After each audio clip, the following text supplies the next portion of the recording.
Today's video is sponsored by our good friends at Famous Faces and Funnies, located in Melbourne, Florida. Check us out on Facebook, Instagram, and Twitter, as well as our friends at Docking Bay 94, located in Boca Raton, Florida. Just check us out at comicsandgames.com. If you've been following this little channel, you know I like to showcase various comics, other than our normal coverage of G.I. Joe. What I feel is worthy for your attention, and of course, this is through a Gen X perspective. The other thing is that I've voiced many times my disappointment in modern Star Wars, especially with this sequel trilogy. And I'm not going to get too much into that. So going into this recap, no, I'm recommending this new Vader comic regardless of what side of the fence you're on. I am blown away and shocked as to how good and how well handled and well written this story is, in such a way that I feel that this should have been our Star Wars movie. It blows the doors off all three Disney movies. And here's the beginning, the opening crawl, and I'm going to have it play out like it would in a movie. Now, this story takes place immediately after Empire Strikes Back. So basically, Vader is on the hunt.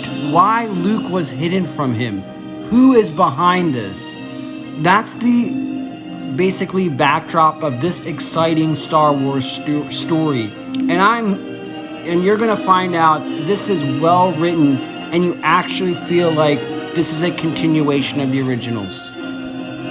So we begin this recap with the events of Empire, where Vader reveals that he is Luke Skywalker's son. And we see the epic fight scene playing out here of Luke losing his hand, and then Vader revealing his true identity, that yes, I am your father, and probably one of the most iconic scenes in film history besides Gone with the Wind's Frankly, My Dear, I Don't Give a Damn. I think those two are probably 1 and 2 of all time. But the drawings of this, the illustration of this is what's breathtaking. And here we begin the actual new portion of the story. Vader goes on to his ship, and he begins his quest of figuring out how was Luke hidden from him all these years? How could he not sense him? As Vader boards his ship, all these questions burn into him, igniting his hatred. Grand Vizier, the Emperor's puppet, is made aware of the Millennial Falcon's escape and summons Vader per the Emperor's request. But Vader has already blasted off into hyperspace. We see the Emperor laughing, enjoying in Vader's pain and tortured soul of knowing that Padme lives through Luke. On board, Vader summons the droid. He adjusts his motivator module. Remember, a young Anakin once boasted that he could fix anything. In this case, the droid has been reprogrammed to self-destruct if any aspect of the upcoming mission is disclosed. So, the robot asks, "What do you want to seek?" And he responds, "Skywalker." The droid searches and reveals that he was in fact the pilot that destroyed the Death Star.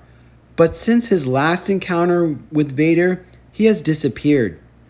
Vader knows it's only a matter of time before their paths cross again. But now, he wants to track down anyone who dared hide him from Vader's knowledge. For all these years, he wants to hunt them down and destroy all of them. He blames them for making Luke weak. So the obvious first stop in this mission is the one planet that can claim to be the home of this father and son, Tatooine. Unknowing to Vader, a group of space pirates is tailing the shuttle. Noticing that it is all alone, such a maneuver would only indicate that something or someone of value is on board. Boy, these morons are about to make one of the worst decisions in the galaxy. It's not just Vader on board, it's a Vader that's thirsting for blood. Upon landing, Vader is greeted by the Imperial officer of Tatooine, Lieutenant Banch. He's immediately cut off by a shadow trooper who starts talking in this weird language. It's shown that so we don't understand what he's saying. So I don't know what dialect that could be. Z67, the droid accompanying Vader, asks for the terminal that accesses all the planet's records. And Z67 begins to go to work accessing through over all the history of the planet. We all know what he finds and where the information is going to take Vader. For the first time since burying his mother, Vader returns to the Lars farm. Wow, just imagine what he must be going through as he descends and looks upon the farm for the first time since episode 2. Z67 recaps the history of this property and the property owners, just like we go through public records. Vader is quietly listening as the droid talks, and images of Anakin's past life, the life that he has spent nearly 20 years trying to erase, flash before his eyes.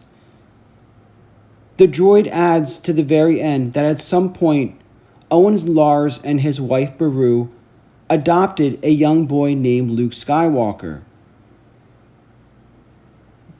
They make their way into the pit where the workshop where both Anakin and ironically Luke used to tinker with their droids.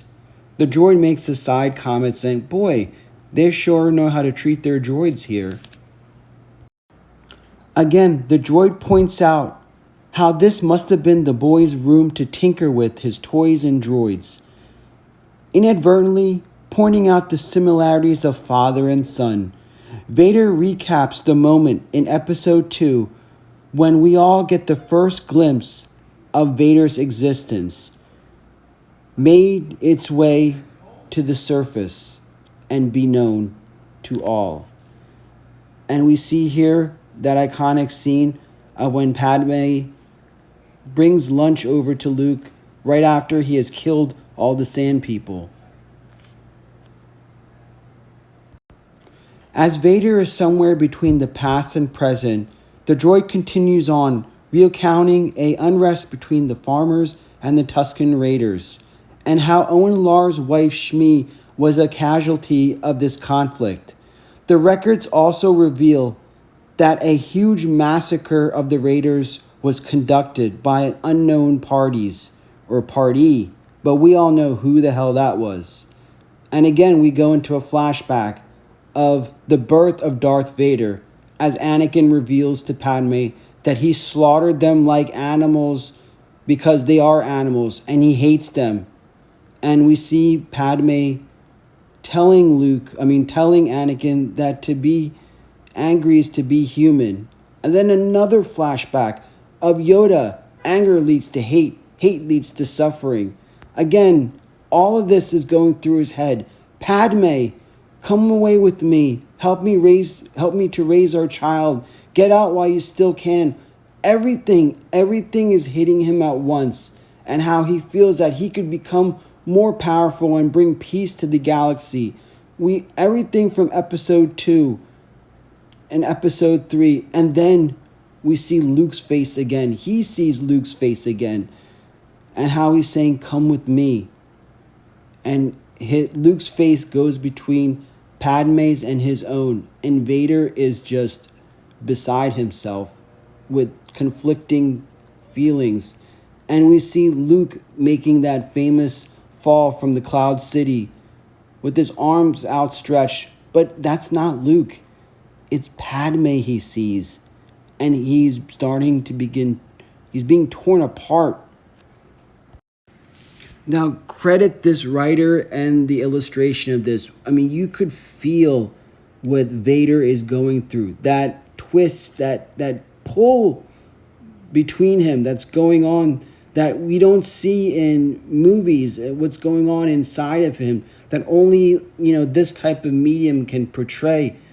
I mean, that is what makes Darth Vader the best villain or anti-hero, whatever, of all time. The duality, the humanity of this man. He's not a machine. He's a living person that has been through hell and back, and he has to live with himself. Vader emerges from the hut, using his hatred to subdue any sentiment. His pain is like gasoline dumped on an open flame. The droid notes that, there's something below here, and they soon discover Clegg Lars and Shmi's graves. But there's no trace of Owen and Beru's graves. Vader uses his force push to kind of push down on the earth to kind of push the sand away from the surface. And then he sees his mother's grave again for the first time since episode 2. Vader looks at it and keeps staring, pondering to himself the promise that he made to his mother at her grave, that I will never ever let anything like this happen again. We recall in episode 2 as Anakin kneels before his mother, the promise that he was too weak and that he would never fail again, that he plans to become more powerful, so such will not occur. And the writer does an excellent job of panning to Padme's face. And as those words surface, the huge failure of letting Padme down. As Lieutenant Banch's speeder approaches Vader, he can be heard summoning Vader, making him aware of an intercepted transmission. They got company. Just then, the space pirates, now with reinforcements, begin their assault onto this small group of Imperial troopers, unknowing who the hell is down there and how all this reinforcements is going to be no use of the enemy they're about to encounter. After the initial bombs are dropped onto the surface, the space pirates kind of stupidly say, oh boy, that was kind of easy. But what they don't see is that Vader emerges from the fire. He himself in flames, and he begins his assault into destroying these stupid space pirates. Already overcome with rage, grief, everything that has turned him into becoming Darth Vader, he unleashes it onto these stupid space pirates. They just picked the wrong dude at the wrong time.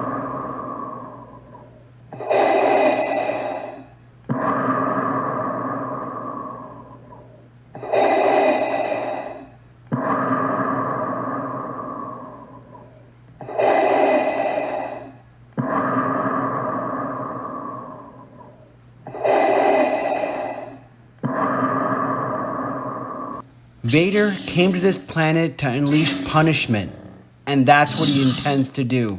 Unleash his rage and punishment.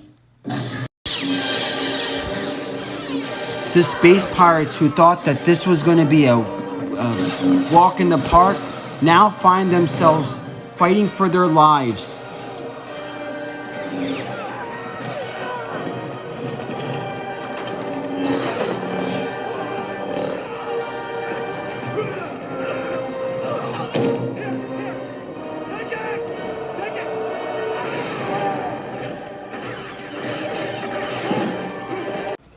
The Shadow Troopers come to aid Lord Vader, only to find that no one was spared. Now, it's amazing. What's it been like 2 or 3 attacks on this isolated farm in the middle of nowhere? It's amazing that building is still standing. Well, anyway, the droid's like, oh, I guess we're done over here. But Vader's like, no, we still have one more place to go. And his next stop is Coruscant. His shuttle descends and lands at an upscale apartment complex. The door is sealed with the statue of its inhabitant, Padme Amidala. Yes, this is Padme's apartment. Now, I don't know who sealed the door. Was it Vader or the Emperor? But Vader uses the Force to rip open the door and enters in. He looks to the droid and says, you know what? This is the mother of Luke Skywalker. And The droid searches through his databanks and comes to reveal that, oh yeah, a Jedi named Skywalker frequently served as her personal guard. Anakin Skywalker. And we see, a flashback of Anakin and Padme, making kissy faces. This is how babies are made. Vader comes to a conclusion that only her most trusted allies could have known that she was pregnant and whom the father was. With this knowledge, many steps must have been taken to hide. Z67 confirms that all security footage after her death have been erased, but they discover a tiny, tiny transmitter. And now the question is, whom this transmitter is sending information to? And now this leads us to another location, Vendela. Vendaxa was a lush world covered in forests and plains. And they had these giant crustacean-like creatures. And no, that is not Jar Jar Binks, so let's get that straight. But these kind of, I guess they're called lemon eye or something like that. But these crustacean appearance are very dangerous, and they're actually prized by a lot of gangsters, whatever, to keep in their dungeons to eat people they captured or to torture. But we see Vader come in, and he just slaughters these monsters that everyone is totally afraid of. And you see him just like killing everything. Everything goes quiet then. And they're like, all right, now why did we come here? And Vader looks up, and you know whose face he sees? Yeah, that's Padme Amidala. So Darth Vader is face to face with the late Senator Padme Amidala. Now, this can't be right. So stay tuned for issue number 2 of this new Vader story.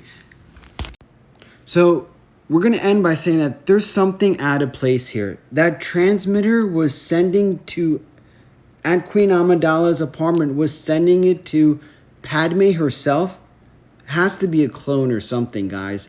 But anyway, this story is so well done, and it's everything that I think the sequel trilogies are missing. It's an actual story that's unfolding, not just, several things and then you're like, what? Force healing, where did that come from? I think this is well done, and I'm excited about issue number 2. Well, this is Shabu RU with this exclusive comic recap, signing off.